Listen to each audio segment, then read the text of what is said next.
연말 축제 분위기로 들떠있던 2025 년 크리스마스 직후 삼성전자 내부에서 조용하지만 무게감 있는 한 줄의 메시지가 세상에 던져졌습니다. 독자 GP 유설계 성공. 겉으로 보면 단순한 기술 발표처럼 보일지 모릅니다. 그러나 이 문장은 1300조 원 규모로 팽창하고 있는 글로벌 AI, 반도체 생태계 한가운데에 떨어진 거대한 폭탄이었습니다. 그 순간 지구 반대편 실리콘밸리의 공기는 순식간에 달라졌습니다. AI 칩 시장 점유율 90%를 쥔 엔비디아의 주가는 미묘하게 흔들렸고 대만의 TSMC 경영진은 긴급 전략 회의를 소집했습니다. 몇 년 전 삼성 파운드리를 떠났던 퀄컴 역시 계산기를 다시 두드리기 시작했습니다. 왜일까요? 단지 스마트폰용 그래픽 칩 하나를 만들었다는 소식에 시가총액 수천조 원 기업들이 이토록 예민하게 반응할 이유가 있을까요? 있습니다. 그것도 아주 명확한 이유가 말입니다. GPU는 더 이상 게임 성능을 위한 부품이 아닙니다. 인공지능 시대의 심장, 데이터 센터의 두뇌, 그리고 국가 기술 패권을 좌우하는 전략 자산입니다. 삼성이 이제 우리도 독자 GPU를 설계한다고 선언한 순간 그것은 단순한 제품 출시가 아니라 AI 제국의 중심을 정면으로 겨눈 도전장이었습니다. 이 발표는 조용했지만 그 파장은 결코 조용하지 않았습니다. 그동안 삼성전자의 스마트폰은 세계 최고 수준의 완성도를 자랑했지만 정작 그 심장부에는 늘 타인의 기술이 자리하고 있었습니다. 매년 수조 원에 달하는 로열티가 퀄컴과 AMD로 흘러들어갔고 우리가 갤럭시를 살 때 지불한 돈의 일부는 고스란히 해외 경쟁사의 주머니로 들어갔습니다. 이는 단순한 비용 문제가 아니었습니다. 이 마치 세계적인 자동차 회사가 차체와 디자인은 직접 만들면서도 가장 중요한 엔진 설계도는 외부에서 빌려와 조립하는 것과 같았습니다. 겉모습은 화려하지만 진짜 힘의 원천은 남의 손에 쥐어 있는 구조였던 셈입니다. 더구나 그 엔진을 공급하는 회사가 가격을 올리겠다고 하면 선택지는 거의 없었습니다. 이는 마치 월세를 내며 사는 집과도 같습니다. 벽 하나 마음대로 못 뚫고 구조를 바꾸고 싶어도 집주인의 허락을 받아야 하는 처지. 삼성은 그렇게 비싼 월세를 내며 기술적 제약 속에서 살아왔습니다. 메모리 반도체로 번 막대한 이익을 시스템 반도체 로열티로 다시 내보내는 구조. 이것이 바로 삼성 내부에서 이대로 가면 영원한 하청 조립자로 남는다는 위기감이 터져나온 이유였습니다. 그리고 그 위기감이 폭발한 순간이 바로 엑시노스 2200과 G5 사태였습니다. 갤럭시 S22에 탑재된 엑시노스 2200이 공개되었을 때만 해도 기대는 컸습니다. AMD의 RDNA, 그래픽 기술을 품은 차세대 칩, PC급 성능을 스마트폰에 담았다는 화려한 수식어가 쏟아졌습니다. 그러나 현실은 냉혹했습니다. 고사양 게임을 실행하자마자 기기는 손에 쥐기 힘들 만큼 뜨겁게 달아올랐고 발열을 억제하기 위해 성능을 강제로 제한하는지 OS 게임, 옵티마이징 서비스가 작동한다는 사실이 알려지면서 소비자들의 분노는 폭발했습니다. 벤치마크 점수는 광고와 달랐고 체감 성능은 기대에 미치지 못했습니다. 삼성폰에는 삼성 칩을 쓰면 안 된다는 말이 커뮤니티를 떠돌았고 전 세계 IT 유튜버들의 혹평이 이어졌습니다. 이것은 단순한 제품 실패가 아니었습니다. 기술 자존심이 무너지는 순간이었고 이 소비자 신뢰가 흔들리는 장면이었습니다. 결국 삼성은 갤럭시 S23 전량에 퀄컴 스냅드래곤을 탑재하겠다는 결단을 내립니다. 이는 마치 세계 최고 요리사가 자신의 대표 메뉴를 경쟁 식당에서 사와 손님상에 내놓는 것과도 같은 굴욕이었습니다. 바로 이 치욕의 바닥이 있었기에 삼성의 방역은 단순한 개선이 아니라 생존을 건 전쟁이 될 수밖에 없었습니다. 엑시노스 2200의 실패 이후 많은 사람들은 그래도 AMD와 손잡았으니 길이 있지 않느냐고 말했습니다. 실제로 삼성은 2019년부터 AMD와 전략적 협력을 맺고 RDNA 아키텍처를 도입했습니다. 겉으로 보면 최강 그래픽 기술과의 동맹이었고 마케팅적으로도 매력적인 카드였습니다. 하지만 문제는 기술의 주도권이었습니다. AMD의 GPU 설계 자산, 즉 IP, 인텔렉추얼 프로퍼티는 어디까지나 AMD의 것이었습니다. 삼성은 그 설계를 모바일 환경에 맞게 조정할 수는 있었지만 근본 구조를 마음대로 바꾸는 데에는 분명한 한계가 있었습니다. 문제가 생겨도 원천 설계를 건드리기 어렵고 전력 효율이나 발열 구조를 근본적으로 재설계하는 데 제약이 따르는 구조였습니다. 이는 마치 월세를 내고 사는 집과 같습니다. 벽지를 바꾸는 정도는 가능하지만 벽을 허물고 구조를 바꾸는 대공사는 집주인의 허락 없이는 불가능합니다. 겉보기에는 내 집처럼 보여도 진짜 결정권은 다른 사람 손에 있는 셈이죠. 바로 이 기술적 종속이 삼성에게 보이지 않는 천장을 만들어 왔습니다. 더 높이 날고 싶어도 설계의 뿌리가 남의 손에 있는 한 한계는 분명했습니다. 이 지점에서 반드시 짚고 넘어가야 할 비교 대상이 있습니다. 바로 애플입니다. 애플은 이미 수년 전 더 이상 외부 그래픽 기술에 의존하지 않겠다고 선언하며 독자 아키텍처 개발에 올인했습니다. 그리고 A 시리즈 칩에 자체 GPU를 탑재하며 설계의 주도권을 완전히 손에 쥐었습니다. 그 결과는 명확했습니다. 성능과 전력 효율을 동시에 끌어올렸고 무엇보다 로열티 비용이 사라지면서 마진율은 40%를 넘나드는 수준까지 올라갔습니다. 애플은 하드웨어와 소프트웨어, 칩 설계까지 수직으로 통제하며 자기 집을 지은 셈입니다. 반면 삼성은 오랜 시간 외부 IP에 의존하며 임대 구조 속에서 최적화를 고민해야 했습니다. 바로 여기서 차이가 벌어졌습니다. 기술을 소유한 기업과 기술을 빌려 쓰는 기업의 수익 구조는 근본적으로 다를 수밖에 없습니다. 삼성에게 독자 GPU는 단순한 성능 경쟁이 아니라 설계 주권을 되찾고 수익 구조를 재편하기 위한 전환점이었습니다. 방어에서 벗어나 이제는 반격으로 나아가겠다는 신호탄이었던 것입니다.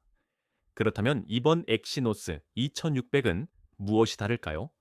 표면적으로 보면 여전히 AMD의 RDNA 계열 아키텍처를 기반으로 한다는 점에서 완전한 독립은 아니다라는 평가가 나올 수 있습니다.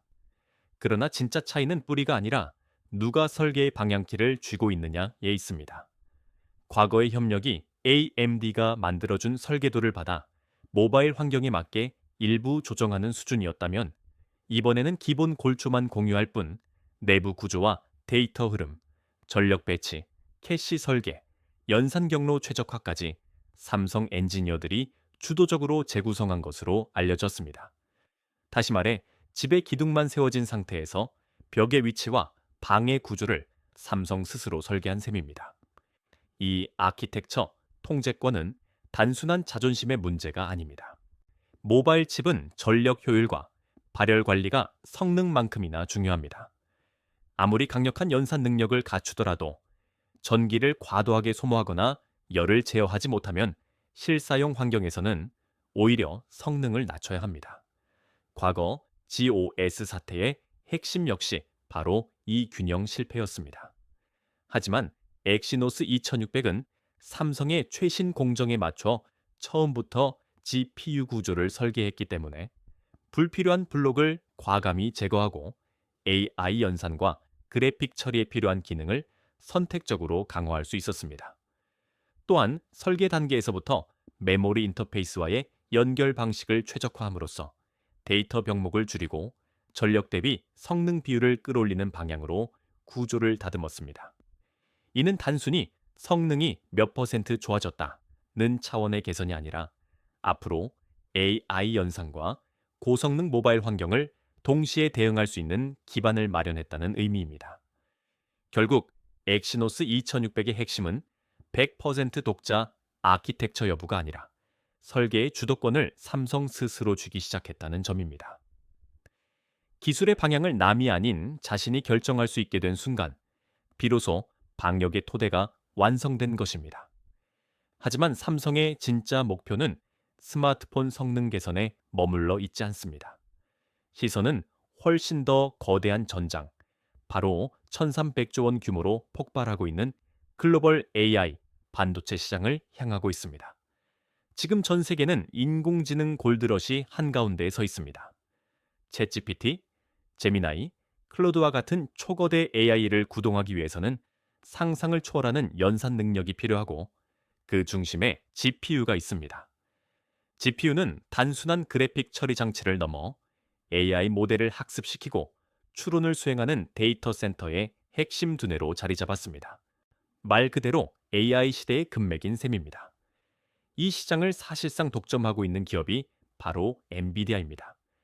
AI용 GPU 시장 점유율은 90%를 넘나들고 빅테크 기업들은 엔비디아 칩을 확보하기 위해 수십조 원을 지불하고 있습니다.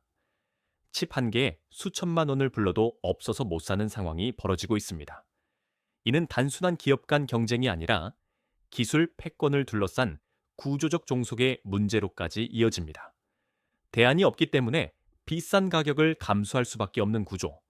바로 이것이 엔비디아가 구축한 AI 제국의 힘입니다. 이런 상황에서 삼성이 독자 GPU 설계 역량을 확보했다는 사실은 단순한 기술 뉴스가 아닙니다. 이는 그 금맥에 도전할 자격을 얻었다는 선언과도 같습니다. GPU를 설계할 수 있다는 것은 곧 AI 시장의 입장권을 손에 넣었다는 의미이기 때문입니다. 스마트폰 칩 개발을 넘어 서버용 AI 칩, 자율주행용 칩으로 확장될 수 있는 기반이 마련되면 경쟁의 무대는 자연스럽게 글로벌 데이터 센터와 빅테크 기업들로 옮겨갑니다. 그 순간부터 싸움은 모바일이 아닌 세계 경제 패권을 둘러싼 전면전으로 확대됩니다. 삼성의 독자 GPU는 바로 그 전쟁의 신호탄인 셈입니다. 삼성이 이 전쟁에서 꺼내든 가장 강력한 무기는 단순히 GPU를 설계할 수 있다는 사실이 아닙니다. 진짜 차별화 포인트는 GPU, HBM, 고대역폭 메모리, 그리고 파운드리 생산 능력을 하나로 묶을 수 있는 수직 통합 구조에 있습니다. 현재 AI 칩의 성능을 결정짓는 핵심은 연산 능력만이 아니라 그 연산 유닛에 얼마나 빠르게 데이터를 공급하느냐입니다. 즉, 메모리와 연산의 결합력이 승부를 가릅니다. 데이터가 메모리에서 GPU로 이동하는 거리가 멀수록 지연이 발생하고 전력 소모는 커집니다. 그래서 최근 AI 칩 설계는 메모리와 컴퓨터를 최대한 가깝게 붙이는 방향으로 진화하고 있습니다. 이것이 바로 메모리 플러스 컴퓨트 인테그레이션의 본질입니다. 엔비디아는 세계 최고 수준의 GPU 설계 역량을 보유하고 있지만 생산은 TSMC에 맡깁니다. 반대로 TSMC는 세계 최강의 파운드리이지만 설계 능력은 없습니다. 구조적으로 설계와 생산이 분리된 체제입니다. 그러나 삼성은 다릅니다. GPU를 직접 설계할 수 있고 이를 자사의 첨단 공정으로 생산할 수 있으며 동시에 세계 1위 수준의 HBM 메모리를 공급할 수 있는 유일한 기업입니다. 설계 메모리 생산 패키징까지 하나의 체계로 묶어 최적화할 수 있다는 점에서 전략적 우위가 발생합니다. 이 구조가 완성되면 삼성은 GPU와 HBM을 처음부터 한 몸처럼 설계해 데이터 이동 경로를 최소화하고 패키징 단계에서 전력 효율과 발열까지 통합적으로 제어할 수 있습니다. 이는 단순히 원가 절감 문제가 아니라 성능 대비 전력 효율을 극대화하는 괴물 칩을 만들 수 있는 기반입니다. 엔비디아가 설계에 집중하고 TSMC가 생산을 담당하는 분업 체제와 달리 삼성은 내부에서 모든 변수를 조율할 수 있는 구조를 갖추고 있습니다. 바로 이 수직 통합 역량이야말로 삼성이 AI 전장에서 뒤집기를 노릴 수 있는 가장 깊은 전략적 카드입니다. 그리고 이 전쟁의 흐름을 바꿀 수 있는 또 하나의 신호가 등장했습니다. 바로 퀄컴의 복귀 가능성입니다. 몇 년 전까지만 해도 퀄컴은 삼성 파운드리의 낮은 수율과 발열 문제에 실망해 대부분의 물량을 TSMC로 옮겼습니다. 사실상 삼성은 신뢰를 잃은 상태였습니다. 그런데 상황이 달라졌습니다. 첫째, TSMC의 생산 라인이 과부하 상태에 이르렀기 때문입니다. 애플과 엔비디아가 최신 공정을 선점하면서 퀄컴이 들어갈 자리가 줄어들었고 가격 또한 크게 상승했습니다. 돈을 더 준다고 해서 바로 생산할 수 있는 구조가 아닌 상황, 선택지는 제한적이었습니다. 둘째, 삼성의 기술 회복 신호입니다. 엑시노스 2600이 성공적으로 양산되고 안정적인 성능을 증명한다면 그것은 단순한 제품 성공을 넘어 삼성의 이 나노지 A 공정이 정상적으로 작동한다는 공개적인 인증과도 같습니다. 엑시노스는 더 이상 자존심을 세우기 위한 칩이 아니라 파운드리 고객을 설득하기 위한 쇼케이스 모델이 된 것입니다. 우리가 설계한 복잡한 GPU도 우리 공정에서 문제없이 생산했다는 메시지는 그 자체로 강력한 증거입니다. 퀄컴이 다시 삼성의 문을 두드린다는 것은 단순한 거래 이상의 의미를 갖습니다. 이는 TSMC 1극 체제에 균열이 생기기 시작했다는 신호이자 삼성 파운드리가 생존을 넘어 방역의 기회를 잡았다는 전환점일 수 있습니다. 이 한 번의 계약이 향후 글로벌 고객들의 선택을 바꾸는 도미노가 될지 바로 그 갈림길에 삼성이 서 있습니다. 그러나 하드웨어의 진전만으로 승리를 장담할 수는 없습니다. AI 전장의 진짜 성벽은 엔비디아가 수년간 구축해온 소프트웨어 생태계, 바로 쿠다입니다. 전 세계 수백만 명의 개발자들이 이미 쿠다 기반으로 코드를 작성하고 연구와 서비스를 설계해 왔습니다. 한번 이 환경에 익숙해지면 쉽게 빠져나오기 어렵습니다. 이것이 바로 락인 효과입니다. 특정 플랫폼에 최적화된 코드와 툴, 라이브러리들이 촘촘히 얽혀 있기 때문에 다른 칩으로 전환하려면 수만 줄의 코드를 다시 작성하고 검증해야 합니다. 비용과 시간이 막대하게 들어가는 구조인 셈입니다. 그래서 AI 시대에는 하드웨어 성능만큼이나, 아니 그 이상으로 소프트웨어 생태계가 중요합니다. 칩이 아무리 빠르고 전력 효율이 뛰어나도 개발자들이 사용하기 불편하거나 기존 코드와 호환되지 않으면 선택받기 어렵습니다. 과거 인텔이 GPU 시장에 도전했다가 기대만큼 성과를 내지 못한 이유도 화웨이가 자체 AI 칩을 내놓고도 글로벌 생태계를 확보하지 못해 고전한 이유도 여기에 있습니다. 하드웨어는 만들어낼 수 있지만 개발자들의 습관과 표준을 바꾸는 일은 또 다른 차원의 전쟁입니다. 삼성 역시 이 현실을 알고 있습니다. 독자 GPU의 성패는 결국 성능 경쟁을 넘어 소프트웨어 장벽을 어떻게 허물 수 있느냐에 달려 있습니다. 삼성이 그리는 시나리오는 비교적 명확합니다. 1단계는 2026년 엑시노스 2600을 통해 우리는 아직 끝나지 않았다는 신호를 시장에 각인시키는 것입니다.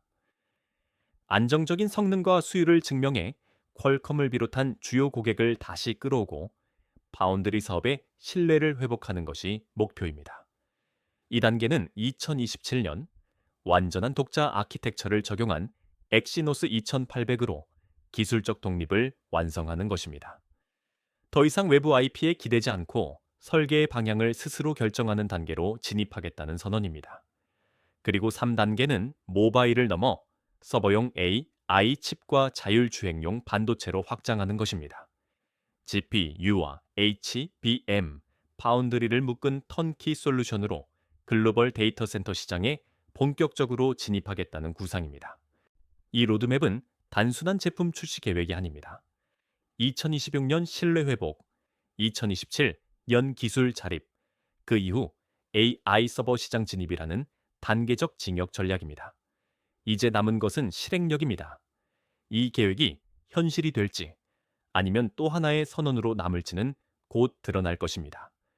결국 이 싸움은 단순히 한 기업의 실적 개선 여부를 넘어섭니다.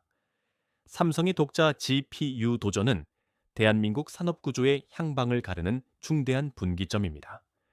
반도체는 더 이상 스마트폰이나 가전제품에 들어가는 부품이 아닙니다. 인공지능, 자율주행, 국방, 데이터 센터까지 모든 미래 산업의 기반을 지탱하는 경제적 무기입니다. 기술을 가진 국가는 주도권을 쥐고 기술을 빌려 쓰는 국가는 종속됩니다.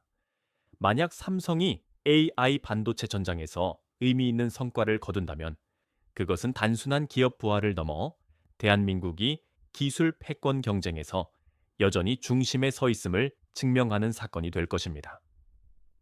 수직 통합 역량과 독자 설계 기술을 기반으로 새로운 생태계를 구축한다면 우리는 2년에서 3년 안에 진정한 방역의 장면을 목격할 수도 있습니다.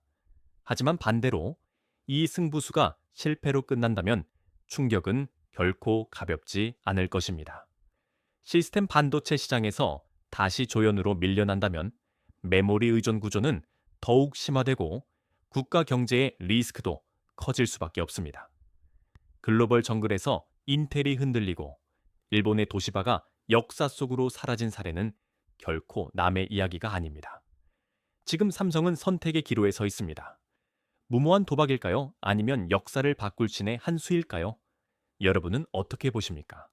과연 삼성은 엔비디아와 TSMC라는 거대한 산을 넘어 AI 시대의 주역으로 자리 잡을 수 있을까요? 여러분의 생각을 댓글로 남겨주십시오. 이 거대한 기술 전쟁의 결과를 함께 예측해보는 일, 그것이 바로 우리가 이 이야기에 주목해야 하는 이유입니다.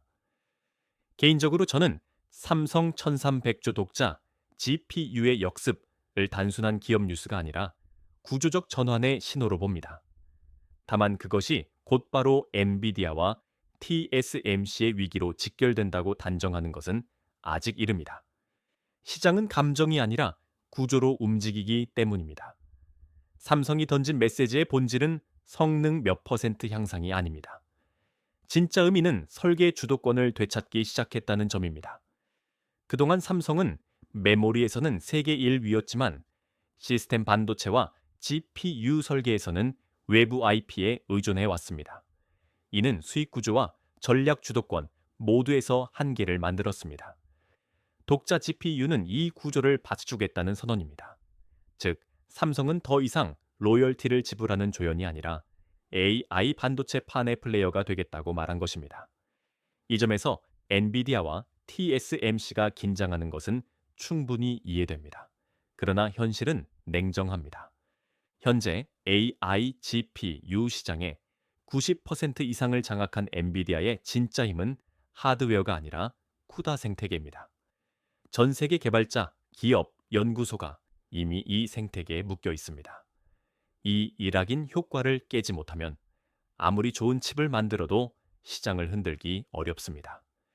또한 TSMC는 단순한 파운드리가 아니라 이미 2나노미터 이하 초미세 공정에서 독보적 신뢰를 확보한 상태입니다. 삼성이 단기간에 이 벽을 무너뜨릴 가능성은 높지 않습니다. 그럼에도 불구하고 저는 이번 시도를 매우 전략적으로 평가합니다. 이유는 하나입니다. 삼성만이 GPU 설계, HBM, 메모리, 파운드리를 동시에 보유한 기업이기 때문입니다. AI 칩의 미래는 메모리와 연산의 결합에 있습니다. 데이터 이동을 줄이고 전력 효율을 극대화하는 방향으로 진화합니다. 이 구조에서 수직 통합 능력은 분명 강력한 무기입니다. 만약 삼성이 GPU와 HBM을 하나의 설계 단계에서 최적화해 성능 대비 가격 경쟁력을 확보한다면 최소한 엔비디아의 독점 구조에는 균열을 낼 수 있습니다. 하지만 성공 확률을 높이기 위해서는 명확한 전략적 선택이 필요합니다. 첫째, 정면 충돌을 피해야 합니다. 엔비디아와 같은 범용 AI, GPU 시장에서 바로 1위를 노리는 것은 비효율적입니다. 대신 자율주행, 엣지 AI, 특정 산업용 AI 서버 등 세그먼트 시장에서 먼저 존재감을 확보해야 합니다. 작은 승리를 쌓아야 합니다. 둘째, 소프트웨어 동맹이 필수입니다. 큐다를 대체할 독자 생태계를 단기간에 만드는 것은 불가능합니다. 따라서 오픈소스 기반 표준을 중심으로 글로벌 빅테크, 클라우드 기업과 연합 전선을 구축해야 합니다. 개발자들이 바꾸는 게 덜 위험하다고 느끼게 만들어야 합니다. 셋째, 파운드리 신뢰 회복이 선행되어야 합니다. 엑시노스는 단순한 모바일 칩이 아니라 2나노미터 공정의 쇼케이스가 되어야 합니다. 수율과 발열 문제를 완전히 해결했다는 확실한 데이터가 시장에 전달되어야 합니다. 퀄컴, 구글, 테슬라 같은 고객을 다시 끌어오는 것이 결정적 전환점이 될 것입니다. 넷째, 가격 전략을 명확히 해야 합니다. 삼성의 장점은 통합 구조에서 오는 원가 경쟁력입니다. 만약 엔비디아 대비 20%에서 30% 낮은 가격에 유사한 성능을 제공할 수 있다면 빅테크 기업들은 공급망 다변화 차원에서라도 선택지를 확보하려 할 것입니다. 결론적으로 저는 삼성의 역습 2이 단기적 승리로 이어질 가능성은 낮지만 장기적으로는 충분히 의미 있는 균열을 만들 수 있다고 봅니다. 이 싸움은 1년에서 2년의 문제가 아니라 최소 5년 이상의 장기전입니다. 성공한다면 삼성의 부활은 물론 대한민국 반도체 산업 구조 자체가 재편될 수 있습니다. 실패한다면 시스템 반도체에서의 종속 구조는 더욱 고착화될 것입니다. 지금 삼성은 도박을 한 것이 아니라 선택을 한 것입니다. 남의 기술을 빌려 조용히 사는 길이 아니라 리스크를 감수하고 주도권을 되찾는 길을 택한 것입니다. 그 결과가 어떻게 나오든 이번 독자 GPU 도전은 이미 한국 반도체 역사에서 가장 중요한 장면 중 하나로 기록될 가능성이 높습니다.